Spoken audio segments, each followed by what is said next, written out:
औज़ुबिल्लाहिमिनश्शैतानिर्रजीम बिस्मिल्लाहिर्रहमानिर्रहीम। सबसे पहले आपको जेनोसाइड जो अमेरिका की रिपोर्ट है कि मुसलमानों को इंडिया के अंदर कुचल दिया जाएगा, उसकी एक कड़ी आपने पुलवामा के वक्त या और एक इलेक्शंस के वक्त में फौजियों को जिस तरह से मोदी के साजिश के तहत मार डाला गया, वो इलेक्शन जीतने की एक सिंपैथी वाला, हमदर्दी वाला निशाना था। फिर उसके बाद मोदी को सबसे बड़ा हथियार मिल गया, वो है हिंदुत्व का। और ये हथियार रिलीजियस वाइज, ना तो ये बुत परस्त हिंदू थे और ना ये बुत परस्त बुद्धिस्ट थे, और ये बुत परस्त ना तो जैनिज़्म वाले थे, ना सनातन धर्म वाले थे, ना ये दलित थे, ना ये सिखिज़्म वाले थे। सिर्फ बुत परस्त है ये। सिखिज़्म में भी बुत परस्ती होती है, क्योंकि हिंदू के जो अकायद के खुदा है उनको भी ये मानते, और क्रिश्चियन का जो तसव्वुरी खुदा है उसको भी मानते, और इस्लाम का जो खुदा है नूर वाला उसको भी मानते। यानी एक ही नूर है, सब ये है उसका जलवा बोलते हो। तो इस तरह से हथियार हिंदुत्व का मोदी को मिल गया। अब उसका सबसे बड़ा हथियार हुकूमतों को गिराना है। ऑलरेडी केसीआर के अभी मैंने तेलंगाना की जो है एक स्पीच देखी केसीआर की, उसमें उसने बताया कि 8 हुकूमतों को ऑलरेडी बीजेपी ने गिरा दिया, 8 स्टेट के गवर्नमेंटों को। अब उसका टारगेट तेलंगाना भी करा, तो केसीआर ने चैलेंज किया, तुम तेलंगाना की हुकूमत गिराओ, मैं तुम्हारी दिल्ली की हुकूमत गिरा दूंगा, बुलाओ। उसके पीछे क्या है सोचो। एक तो इसके साथ पंजाब की आम पार्टी जो अब दौर में हुकूमत कर रही, इख्तिदार में है, वो एक है पंजाब की। दूसरा दिल्ली की केजरीवाल है उसके साथ, और जो शिवसेना को अभी इन लोगों ने कमज़ोर कर दिया, उनको पीछे से वार किया और उद्धव ठाकरे को नीचे किया, तो वो भी उन्हीं के साथ है। केसीआर ये सारे मिलके, ममता बनर्जी जैसे लोग जो कांग्रेस के हो या फिर आम पार्टी के हो या फिर तेलंगाना की, इस तरह के जो ये लोग जमाएंगे, वार का निशाना बनाने के लिए बीजेपी को एक साजिश करेंगे। इसी का खुलासा केसीआर ने, चीफ मिनिस्टर जो तेलंगाना का है, उसने कहा कि हम दिल्ली की हुकूमत गिरा देंगे। लेकिन अकॉर्डिंग टू माई कुरान, अल्लाह ने कहा क़यामत के करीब जालिम बादशाह यानी जालिम प्राइम मिनिस्टर या प्रेसिडेंट, वो भी बादशाह ही कहलाता है आज के डिजिग्नेशन के हिसाब से, ओहदे के हिसाब से, क्योंकि हुकूमत उसके हाथ में होती है।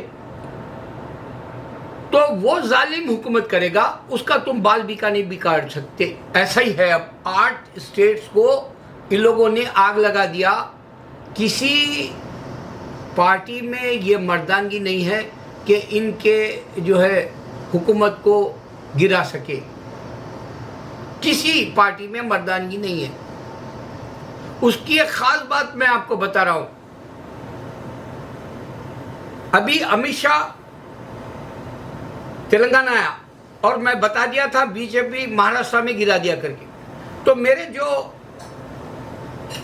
जो मैं कहता हूं मेरे वीडियोस में, फिर आपको मैं पलटा के वो बात बताता हूं कि देखो, मैं 12 साल से वही मिसाल दे रहा हूँ, मैं 12 साल से वही मिसाल दे रहा हूँ जो एक चरवाहे की है।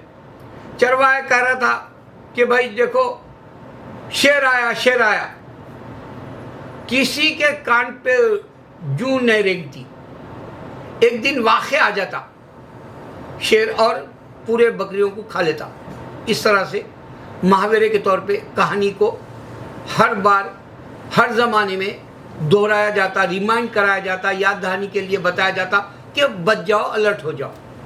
उसी तरह मैं इंडिया की इस जो घिनौनी साजिश है हिंदुत्व की, उसको बता रहा हूँ कि अल्लाह इनको नहीं देगा हुकूमत, लेकिन अल्लाह ये कह रहा है कि जालिम बादशाह रहेंगे।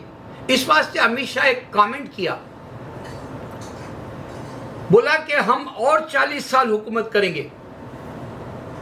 अब आप सोचो, और 40 साल अनपढ़ लीडर हुकूमत करेंगे और 40 साल अनपढ़ वोटर्स बीजेपी को वोट डालेंगे, अकॉर्डिंग टू अमित शाह का पेशिंग गवाही, जो भविष्यवाणी कहते हैं।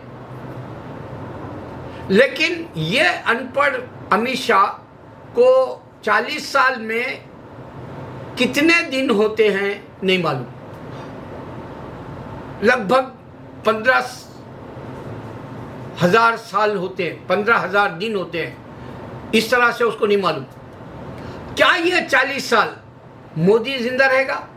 क्या ये 40 साल अमित शाह रहेगा, या योगी रहेगा, या रामनाथ रहेगा? मैं सिर्फ 4 के नाम बताता हूं कि ये आरएसएस, बीजेपी, बजरंग दल या हनुमान पार्टी जो होती है, 4 पार्टियां जो शैतानी इंडिया के अंदर आग लगाने का काम करते हैं। पेट्रोल डीजल की इनको ज़रूरत नहीं पड़ती, इनको सिर्फ ज़बान से आग लगाना आता है, और ये ज़बान से आग लगाने में जो है एक मजलूम मर जाता है।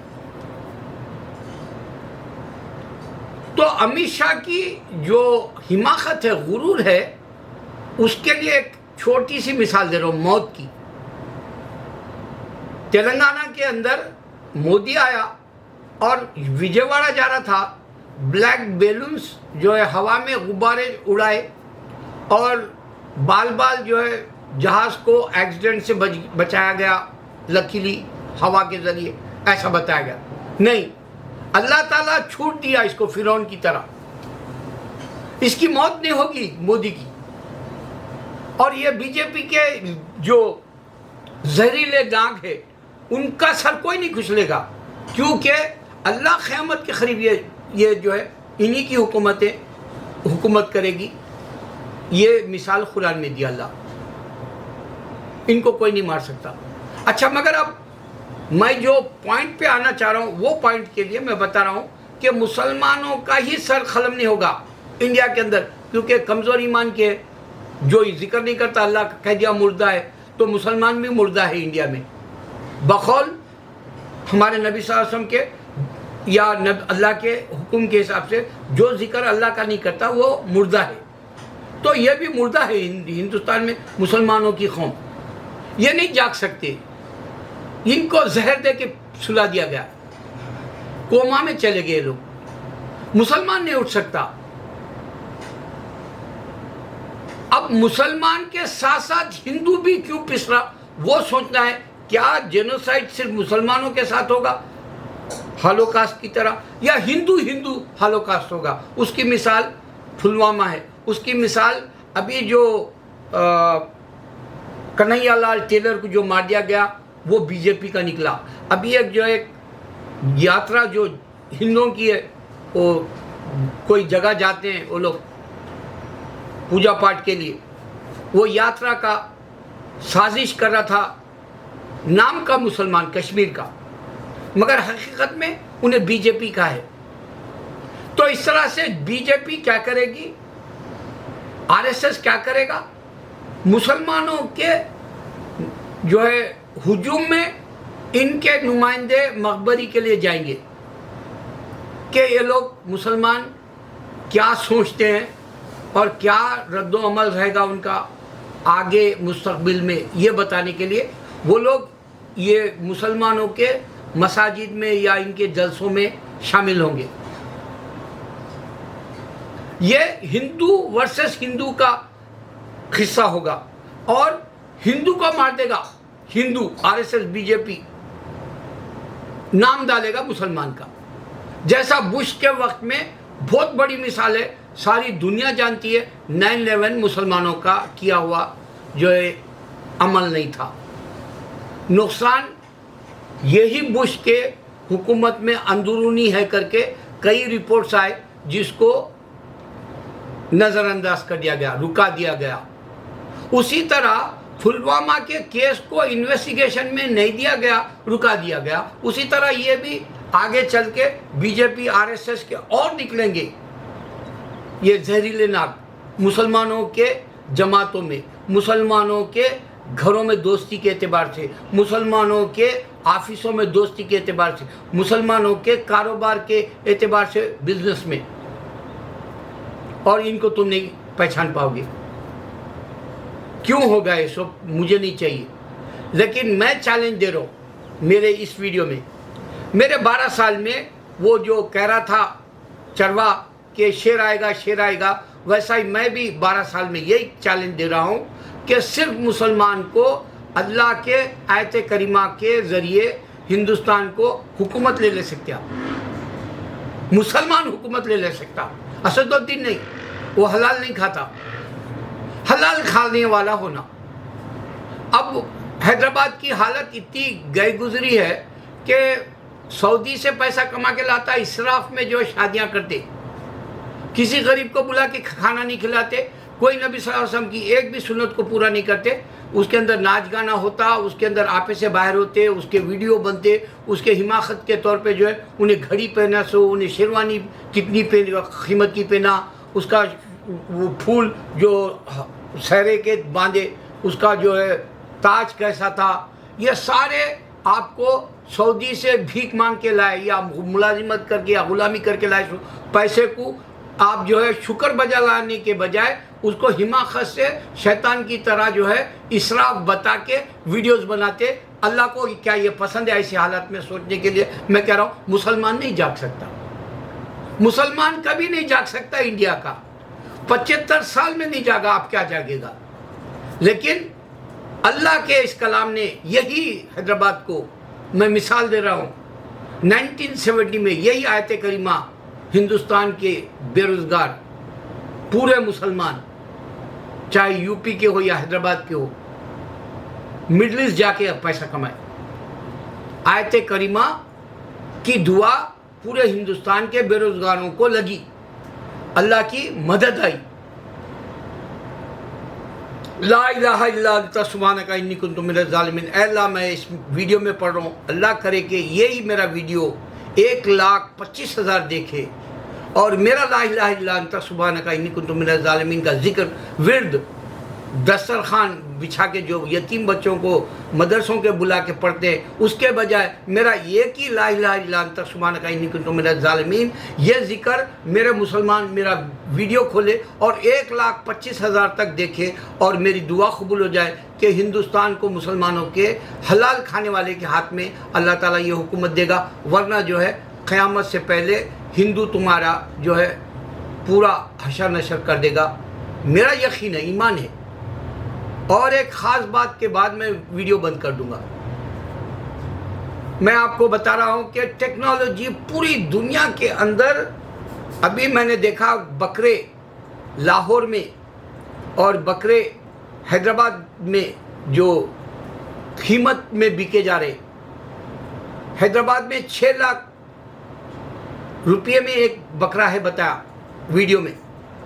और मैं नहीं समझता अमेरिका के अंदर इतनी महंगाई डबल हो गई कोविड-19 में। मैं पिछले बार पेपर में भी महंगाई बताया बोल के कवर बताया था मेरे वीडियो में। तो यहाँ अगर से आप कीमत से कीमत अगर महंगी बता रहे तो भी $600 से ज़्यादा नहीं हो सकता, अच्छे से अच्छा। एक वक्त तक $85 में एक बकरा मिल जाता था, फिर महंगाई आई तो 200 समझो। ये कीमत गवर्नमेंट लगा के देती है और वहाँ इंडिया में हैदराबाद में लूटम लाठी चल रही, लूट रहा मुसलमान को। अब क्या देगा अल्लाह ताला हुकूमत? बोलो। अब आपको जो है मुसीबत आएगी या नहीं, आप बीमार पड़ेंगे या नहीं सोचो, आपको जो है कोई लपटेगी नहीं सोचो, या आपको आप महंगाई की आग लगा देगी नहीं बोलो, आपको बगैर पेट्रोल के आपको आग लगा देगी, आपके घर में सुकून नहीं होगा। क्यों?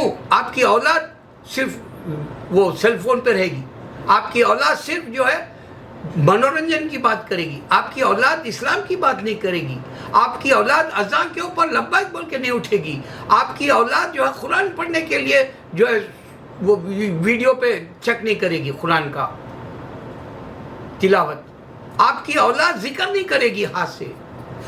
आप लिख लो, आप तबाह हो गए। हिंदुस्तान की तबाही आपके हाथ में है, हिंदुस्तान को बचाना आयत करीमा है। अल्लाहू अकबर।